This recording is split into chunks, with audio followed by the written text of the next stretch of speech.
Yan, dito tayo sa Umingan, Pangasinan. O, may sukat na 7,000 square meter itong ating tinitignan. Along National Road ulit.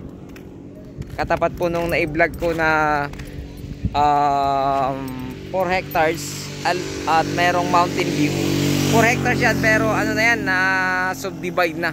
Mayroong bumili ng tigwa 1 hectare, tigwa 1 hectare. So may available pa dyan na 2 hektarya yata dyan sa kabila. Dito sa kabila pala.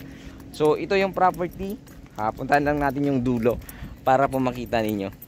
So sa mga viewers natin dyan, please like and share and subscribe naman po sa aking munting channel, Mucha and Joel Lot Vlog, upang maging updated po kayo sa susunod naming mga video. So dito sa bayan na ito, ito ay bayan ng Umingan. So mayroon siyang mountain view, makikita nyo naman. At yung boundary nito, ito pong katapat ng Siniguelas dun sa gitna. Ayan. Yan po yung Siniguelas. I hope na makita po ninyo. Ayan yung Siniguelas. So dito sa part na ito, papakita ko na lang yung katapat. Hanggang dito sa mahogany na ito. Kasi dito, dati ito ay mother title kasi ito. Then sinubdivide lot na nung magkakapatid. Kumbaga pinaghati-hatian nila. So ngayon itong 7,000 binibenta. Mula po dito sa mahogany na ito, diretso po doon sa Siniguelas na yon.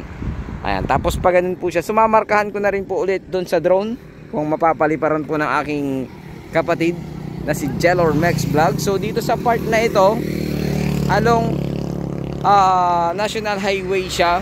So rice land. Nasabi kong rice land, pero pwede siyang maging commercial area, kung ng gasolinahan, warehouse, pero medyo magtatabon ka talaga, medyo may kalaliman yung tatabunan.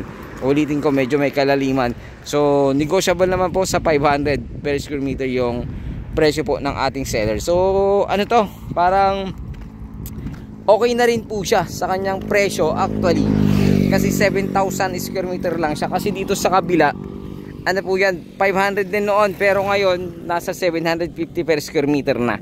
Pero magtatabong ka pa rin po dyan, mas ano nga lang, mas angat siya. Pero dito 7,000 square meter na lang, napaka ano na po, kumbaga maliit lang na area itong property na ito.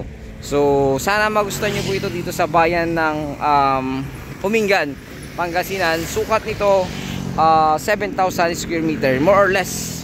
So meron po siyang frontage na napakahaba mula po dun kay Jelor hanggang dun sa pinuntahan natin. Mga ano to, nasa 80 meters more or less frontage. Nasa 80 meters more or less frontage po ito. Napakaluang, napakalapad, napakalapad. So rice land siya sa ngayon, pero pwede siyang i-develop to commercial area and warehouse na maliit. Maganda po ito. So kahit tatabunan siya, pero maganda, napakaluwang po. So yung hinahanapan natin ng maluwang na ganito ay Santa Maria naman ang hinahanap niya, Tayog at San Nicolas. Pero ito, within po kasi ito ng ano maganda rin po itong property na ito. Kaya kung magustuhan nyo ito, tawagan nyo lang po ako sa aking numero dito sa Mucha and Joel Lot Vlog. Nakalagay po sa aking video, sa aking description.